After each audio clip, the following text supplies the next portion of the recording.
नमस्कार।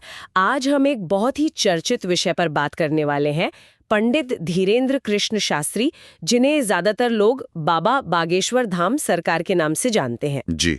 और इसके लिए हमारे पास एक स्रोत है, बाबा बागेश्वर धाम, एक अद्भुत संत की कहानी, लेख के कुछ हिस्से। हाँ, तो हम इसी जानकारी के आधार पर समझेंगे कि पंडित धीरेन्द्र शास्त्री कौन है, ये बागेश्वर धाम क्या है और उनके दरबार की क्या खासियत है। और इस पर अलग अलग नजरिए क्या हैं वो भी देखेंगे। बिल्कुल। शुरुआत शायद उनके दरबार से करनी चाहिए, जो सबसे ज्यादा ध्यान खींचता है। हाँ, वही दावा कि वो बिना किसी पूर्व जानकारी के ही लोगों के नाम, उनकी परेशानियां, यहाँ तक कि समाधान भी बता देते हैं। सुनने में तो काफी रहस्यमयी लगता है। चलिए इसी को थोड़ा खोलते हैं। जरूर। तो देखिए, स्रोत बताता है कि पंडित धीरेन्द्र कृष्ण शास्त्री मध्य प्रदेश के हैं, छतरपुर जिले के गढ़ा गांव से। अच्छा। उनका बचपन काफी धार्मिक माहौल में बीता। उनके दादाजी, जो खुद भी संत थे, वो उनके पहले गुरु बने। तो प्रेरणा घर से ही मिली। हाँ बिल्कुल, दादाजी ने उन्हें हनुमान जी की भक्ति सिखाई, रामायण का पाठ पढ़ाया, और कहते हैं कि बचपन से ही उनमें कुछ विशेष बात नजर आती थी। और फिर उन्होंने बागेश्वर धाम की स्थापना की, छतरपुर में ही। जी, छतरपुर में।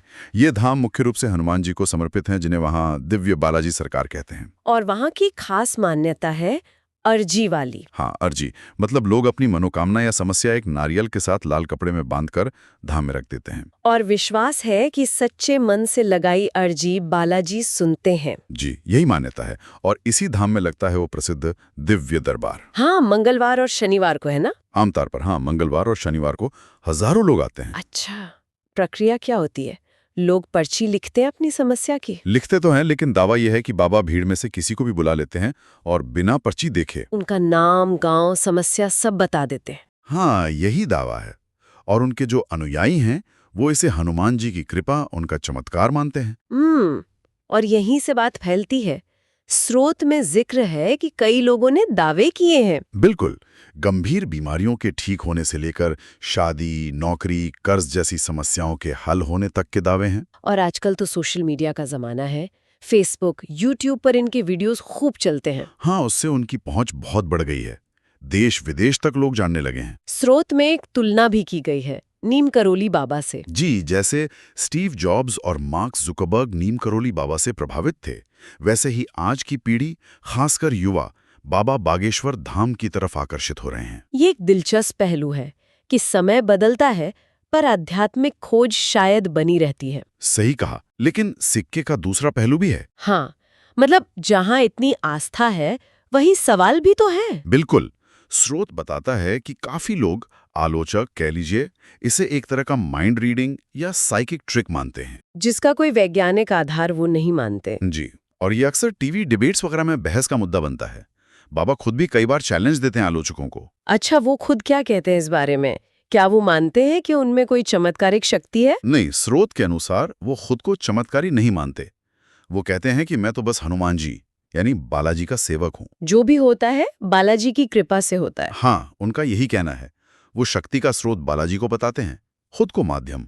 और बागेश्वर धाम, वो अब सिर्फ एक मंदिर नहीं रहा। नहीं, बिल्कुल नहीं, वो एक बहुत बड़ा आस्था का केंद्र बन गया है। देश विदेश से लोग आते हैं। हर धर्म, जाति के लोग। जी, स्रोत यही कहता है कि वहाँ कोई भेदभाव नहीं है।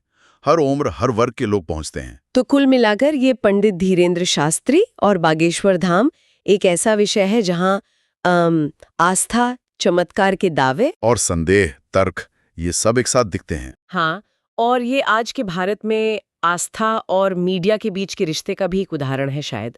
बिल्कुल।